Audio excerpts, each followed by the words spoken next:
Salut TikTok, je m'appelle Marie-Julie, j'espère que vous allez bien. Je suis pas super familière avec les réseaux sociaux, TikTok, ces choses-là.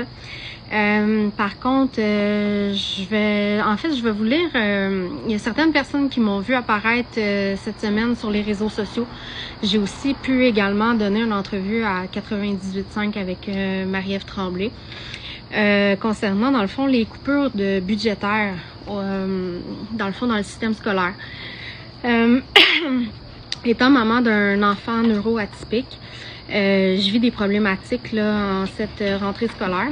Puis, je vais vous lire un petit passage de ce que je vis au quotidien, en fait, depuis la rentrée scolaire. Puis, c'est vraiment difficile. Puis, j'espère, en fait, là, ce que je vais avoir besoin, parce qu'il y a vraiment des grosses choses là, qui s'en viennent pour moi au courant de la semaine prochaine. Je vais essayer de faire entendre vraiment beaucoup la voix des parents qui ont des enfants à besoins particuliers, ou même les enfants qui n'ont pas de besoins en particulier. Étant moi-même étudiante en soins infirmiers, je vis ces coupures budgétaires-là. Puis, je pensais pas que ça allait susciter autant, mais c'est ce qui est arrivé. Fait que depuis des années, je me bats pour obtenir des services pour mon garçon, ok? J'ai laissé ma carrière, j'ai laissé ma vie professionnelle pour consacrer tout mon temps que j'avais à mon coco. L'année passée, on a mis vraiment plusieurs choses en place avec l'école, avec les spécialistes, pour que mon fils fonctionne bien. Alors, mon fils est neuroatypique avec plusieurs diagnostics qui était supposé d'intégrer, dans le fond, en fait, ça serait dans l'idéal qu'il soit dans une classe spécialisée. Ce qu'on m'a dit à la fin de l'année qui a terminé, donc l'autre année scolaire, c'est qu'il y avait eu des coupures budgétaires, puis que mon fils devrait intégrer une classe régulière. Jusqu'à là, ça va. On va faire avec parce qu'on a des spécialistes. On a des gens qui vont aller dans les classes régulières pour aider mon fils à bien aller. J'ai eu tout un choc. En fait, on m'a annoncé que mon fils aurait aucun de ces services-là. Donc, il se retrouve dans une classe régulière. C'est un enfant neuroatypique avec un professeur qui a d'autres élèves à gérer.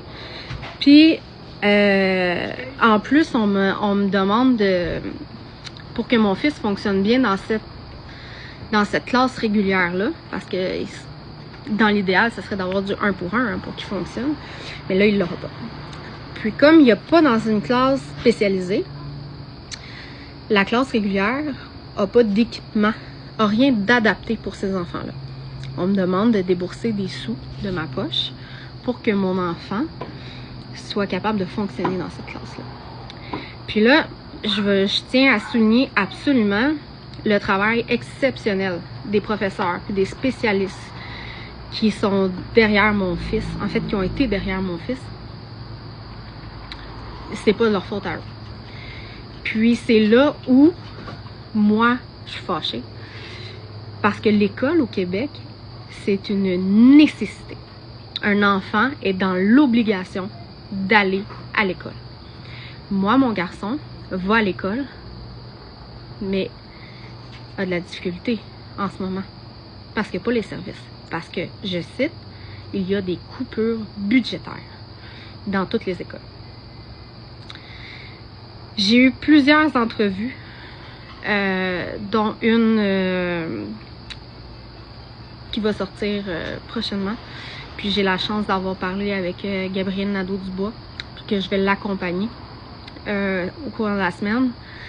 Mais là, moi, ce que j'ai besoin, là, parce que il y a beaucoup de parents qui m'ont écrit, puis ces parents-là, d'enfants neuroatypiques, puis tu sais, on va se le dire, les enfants, que ce soit n'importe quel enfant, les parents, on est fatigués. Mais les parents de ces enfants-là, comme moi, sont fatigués. N'ont pas la force de prendre la parole, n'ont pas la force de dénoncer. Moi aussi, je suis fatiguée. Mais moi, j'ai en ce moment cette chance-là, cette petite porte-là, de pouvoir peut-être aller faire bouger les choses. Alors, ce que j'ai besoin, c'est qu'on partage. Je m'engage à parler haut et fort pour ces enfants-là à besoins particuliers pour que les choses changent. J'ai eu des témoignages. Si je pensais que moi, mon fils, c'était quelque chose, j'ai eu des témoignages épouvantables. J'ai besoin de gens comme vous qui vont partager ma vidéo pour essayer d'aller plus loin.